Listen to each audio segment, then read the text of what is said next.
Hi dessert lovers, if you love desserts and want to sweeten your day, hit that subscribe button because my channel will make you smile more than finding money in an old pair of jeans.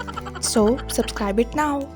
So lemon tiramisu recipe is: boil 150 grams of water with 25 grams of sugar substitute and the zest of half a lemon.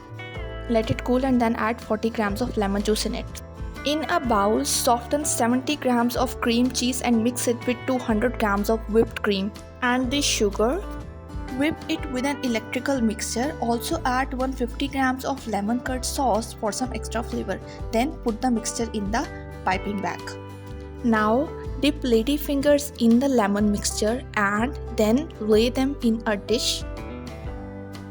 Separate a layer of lemon cream cheese over them, add another layer of soaked ladyfingers and finish with more lemon cream cheese. Repeat this process again and again.